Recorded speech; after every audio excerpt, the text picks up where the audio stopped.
I just hit it. Got it. Okay, we are good to go. So, John, yeah, man, I appreciate you making the time for a Linchpin member interview. Thank you for having me. I'm glad to be here. Yeah, of course. So, you are a father, correct me if I'm wrong, father of two boys with a third on the way. Three boys. The third is currently on planet Earth. Yes, he's here. He was born September 11th. Um, ah, how in the world are you actually able to pull off this interview right now? I have a wonderful wife who gives me the grace and time to allow me to do cool things like this. Well, tell her we greatly appreciate it, and we certainly would. You'll have to obviously make it up to her somehow. Will So, do. you know, I'm very keen. And how old are your boys? My oldest is 5. My middle son will be uh 3 in a month to the day, and then my youngest is about 6 weeks old. Man, you are in the trenches. Yeah, yeah. Get your It's hands definitely full. a journey. Five's such a great age, though. Oh yeah.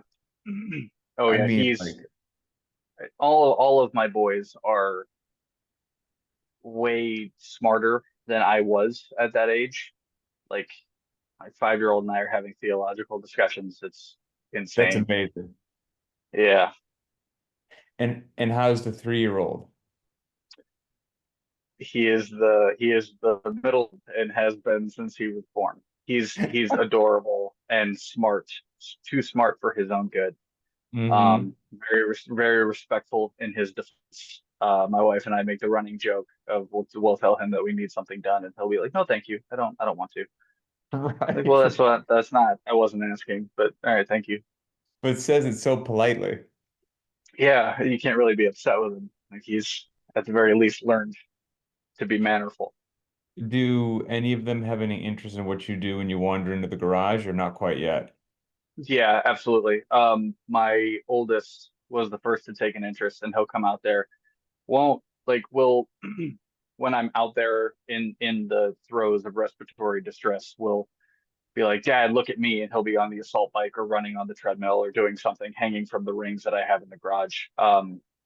My middle child will, no matter what I'm doing, Dad, can I come outside with you?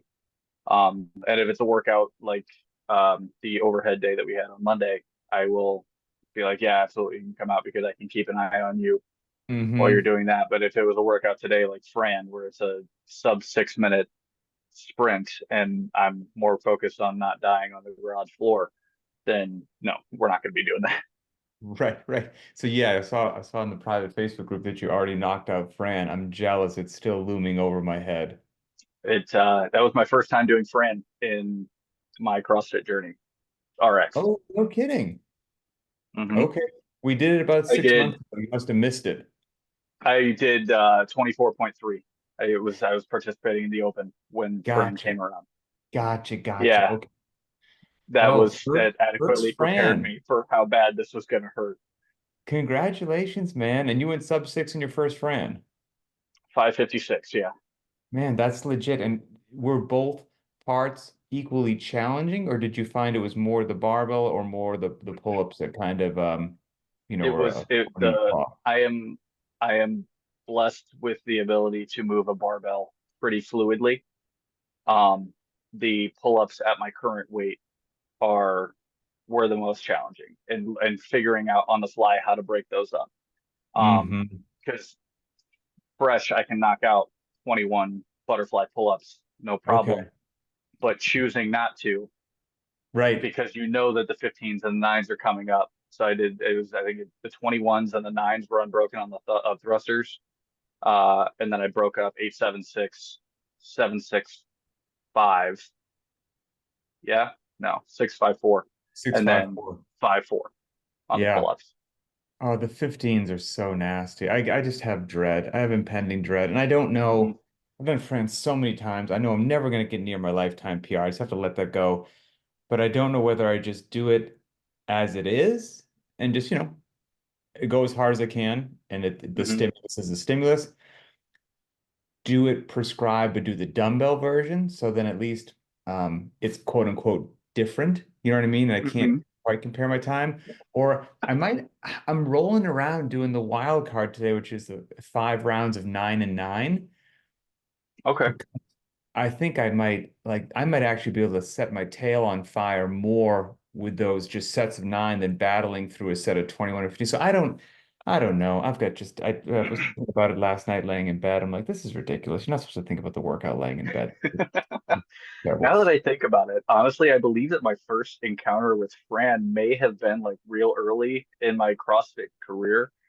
But it was at a lighter weight. It was actually, I believe it was Linchpin test one, Oh, sure. Okay. Okay. Yeah. which, hey, thanks for that one, by the way, I was Coach. gonna say after we have to Appreciate you. blow the dust off that one. So you've It's got bad. you've got 3 kids. How old are you right now? 27. 27. Okay, you have 3 kids and you are currently law enforcement officer. That's correct. What part of the country do you live in? Northwest Indiana, about 45 minutes from the city of Chicago. Okay, okay. Um, and man, so you said you got into law enforcement in 2021. Correct. Not a time that most people were getting into law enforcement. I would have to No. So think that they I were had, struggling for numbers. What made that decision? Because it seemed like, um, yeah, law enforcement, just didn't, it wasn't having good publicity, things were on the downturn. It seemed like a tough job to get into and be like, yeah, I'm going to wade into that and just get some right. work done. What was that decision like? So in 20, in 2017, I gained employment with the Indiana Department of Correction. And so from Okay. 2017 to 2021, I was working within the state correctional system in a couple different capacities.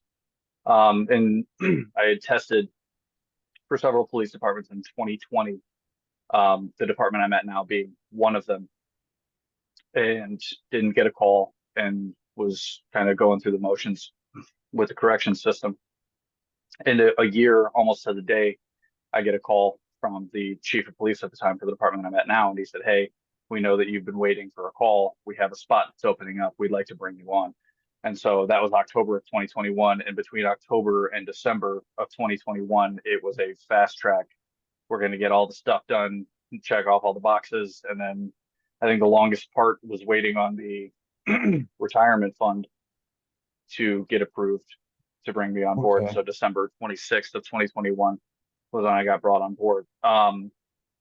There was I tie a lot of why I chose to do it with now with my faith. I'm just recently, as recently as like 2 years ago, starting to walk out my faith. Okay. And but prior to it felt like a natural progression. The door at the DOC was starting to close. It was made very clear that I wasn't going to get the position that I had been asking for. And so it felt very natural to move out of this world where I had kind of made my bones and into this world. There appeared to be kind of a natural pivot point there. Um, a couple years removed from that, now I can say that that door was closed for a reason, and that this door Hmm. was open for a reason, and I'm called this way, and my work quantitatively speaks for itself. What did you do in the with the state correctional department? I was a correctional officer from January of 2017 to March of 2018, and then I was promoted to sergeant, where I stayed from 2018 to 2021. No, what is that for a civilian like me? Does that mean a prison guard? Like, what was your role, your Yes. daily? Yes, that Okay. was so as an officer, I was in charge of a dorm. I was assigned a dorm when I would come in to work, and it would be a different dorm typically. And so they found a spot where they really liked you, the administration really liked you. And you'd be in charge from of anywhere between 60 to 100 offenders, depending on incarcerated individuals, I'm sorry, on any given 12-hour day. When you get promoted to sergeant, you're depending on whether you're a zone supervisor or a yard supervisor, you're in charge of between 3 and 5 dormitories. Um, I think my ending assignment was a yard supervisor for the largest complex. So I ran in in in lieu of the lieutenant and the captain. I was in charge of 14 staff members and probably 980 at the highest incarcerated individuals. I would directly enforce line movement and things like that, make sure it was safe. All I know about that world is just what I get to see on television, whether it's accurate Hmm. or inaccurate. But from what I see on television, two things seem to be clear. I would not want to be a prisoner, and I would not want to work there on staff. I wouldn't want to do either one. They both look so rugged and for different reasons, obviously, but the employees of Right. any facility, like the correctional officers, I mean, that seems like such a uh, stressful, anxiety-ridden, you know, job that, from the outside looking in that like it seems almost mind-boggling to me that people would show up to work to do that. So like, what is the job actually like since you lived it? What am I missing from just watching it on television? I think that when you watch those television shows like 60 Days In or Locked Up, they show Right. you like Yeah. they show you the points that will like they show you the points in a day that will obviously make the media company money. Hmm. Um, there are for every high stress critical incident that I was an active part of, there were 100, 150, 200 mundane moments Mm. where you're just moving around and you're doing your thing, and you got to remember that like for like yes, they did something to be here, these individuals, but they are human beings, and for the most part, as long as you are treating them as humans and still doing your job, two things can be true. Like you can do your job Hmm. as you're directed to, and you can still be like, hey, like you're a human, I'm a human, I get it. Like there's a mutual respect, and as long as you can build that mutual respect and rapport with most people, you're going to be okay most of the time. Gotcha. Okay. Is I'm just fascinated here. So if I cross any line, let me know. Like I'm genuinely just fascinated. And I know that Sure, you're just speaking, for yourself and not any system or organization or whatever it happens to be. But absolutely. does the prison system seem to be achieving its aims upon release of hopefully now better adjusted good citizens back into the world? Or I know there's always going to be bad apples, but is it yeah most of the time or most of the time no? Or just what's your gut feeling from actually having been in the system? Well, so the short answer is I don't know. Mm, I am a couple of years removed from it, from that side of it, right? Um, I will say that the when I was there, the recidivism rates, the rates for coming back. successful reintegration or repeating and coming back, were not stellar. Mm, Um, but on the other side of it, having come out of it and being on the law enforcement side now, where I am out in the streets, I have met on the streets a couple of guys that recognize me from when I worked at the prison, from being oh, incarcerated that's individuals, and crazy. the guys, yeah, it's a small world, and the guys that Small I've world. seen have been like, yeah, I'm out, I have a job, I'm doing what I can to, make it. Great, dude, I'm happy for you. Yeah, I mean, that's So so I crazy. the Yeah. short answer is on a large scale, I don't know. Um, and I'm okay with that answer, obviously, because I have like Mhm. my experiences. Um, and you can't really work in that and without bringing a little bit of jadedness and bias to it, Sure. coming out the other side. But I'm happy to have been proven wrong in a couple instances that I have seen guys that were in there in a different capacity than I was, coming out and making. So And on the outside, did these people recognize you or did you recognize them? they recognize me. Oh. Hey, And did you used to did work they at recognize you because you were showing up to a call for something that they were involved in, or did they see you in the grocery store or something? no, it's never been in the grocery store. It's been on like calls where like they've been around. Um, Okay. Like I show up to a gas station for a disturbance and they're like walking in as I'm walking out. Oh, that's a riot. And they're like, "Hey, didn't you used to work here?" And I was like, "Yeah, I did." And he was like, "Oh, that's right. I remember you. I was on this one." Oh, cool. Glad to see you're out, man. But are you doing okay? are you doing the right things? Like, what are we doing here? And he's like, "Yeah, I got a job. I'm making it." So it's really cool to see that. Yeah, Um, that'd be super cool. yeah, Actually give you a little like restore your faith in humanity every now and then kind of a for deal. sure.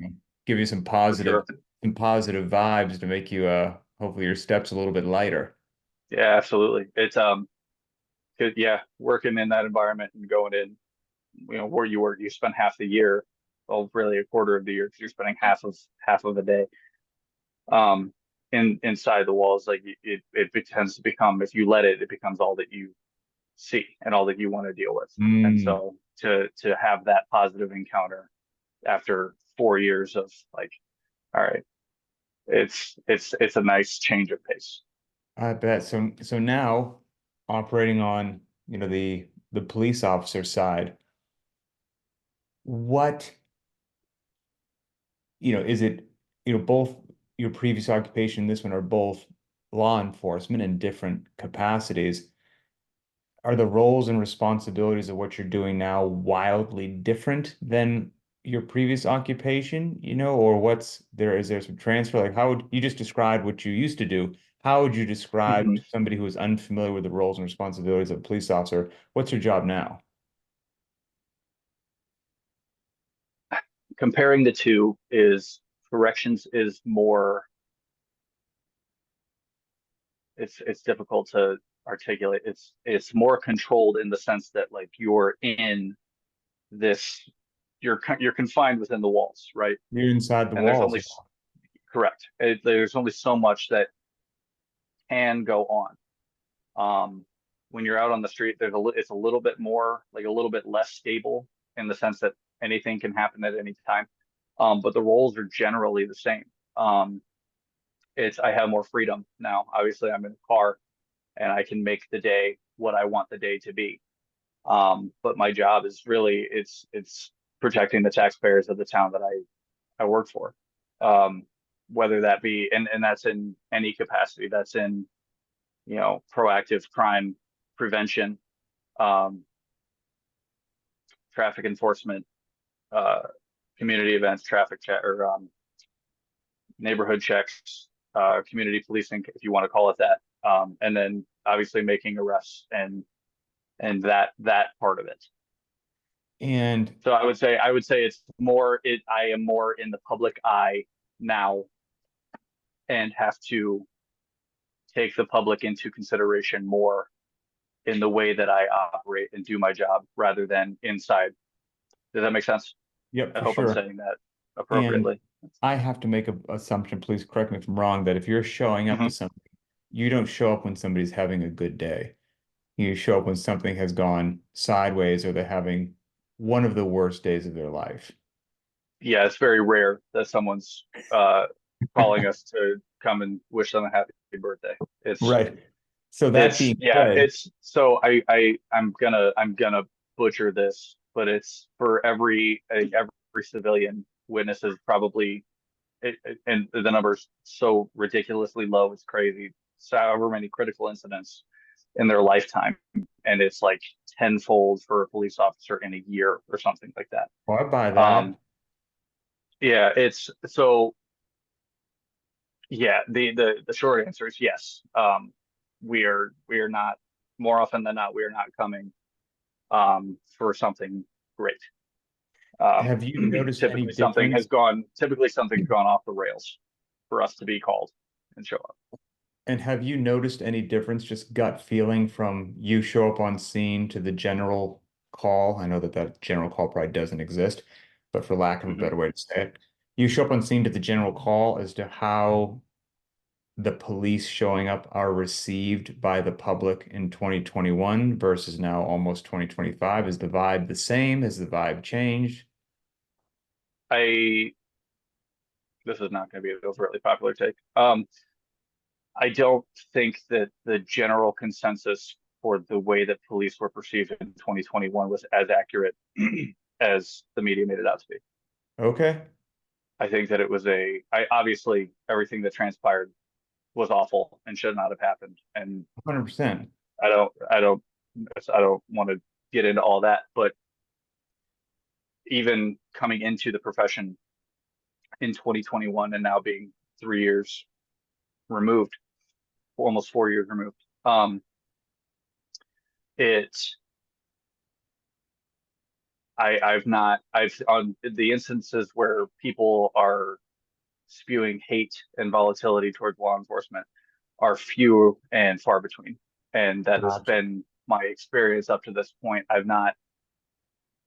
It's just not something that I've dealt with and that I've seen. And typically, if you can reach that person as a human being, um, you can get away from I'm wearing a uniform, I'm an authority. I don't need to tell you that I'm an authority. You can see. Um, Mm-hmm. I'd rather, I'd rather talk to you. I'd rather talk to somebody like I'm talking to you right now and get you to understand why I'm doing the things I'm doing. And that really um, decreases the volatility. No, for sure. I mean, I would have to assume that it's far better for all parties involved to handle as many things with words and negotiations as possible Mhm. for everyone's Yeah, well-being, for paperwork. I mean, for everything. Like it's just better overall for all parties involved to handle it at the lowest absolutely. level of escalation humanly possible. For sure. But of course, when you're walking up on something, you never know what you're walking up on. And uh, I was never in law enforcement, there was a time in my life where I carried a gun for a living, and just never know Mhm. stuff. And anytime that I have gotten like pulled over, um, I actually remember one time I got pulled over, it was late at night. It was like 11 or 12 at night. It was actually during the open when I worked at HQ, and we just finished filming something like for like I can't remember what it was, something during the open, a regional announcement. Maybe Australia was going on at a weird time, and so I was leaving the office at the middle of nowhere, and I was like flying down this road. And I was flying down Mhm. this road because I had a really good reason, because I knew that the convenience store near my house was going to close in 10 minutes and I wanted to buy a pint of ice cream. That's exactly why I was It's understandable. speeding like 15 to 20 miles an hour over the speed limit at midnight. And I see the blues come on behind me, and I knew immediately I wasn't going to get my ice cream because this was going to delay my ice cream procedure. But Mhm. I shut the car off, and just, from having carried a gun before in my life, but never been in law enforcement, I shut my car off, put my window down in my car. I just put both my hands out the window with my fingers, spread wide. And I remember the cop walking Mhm. up, and he just goes, "Thank you for doing that." And Mhm. and it went very well. Like I think that was a good way.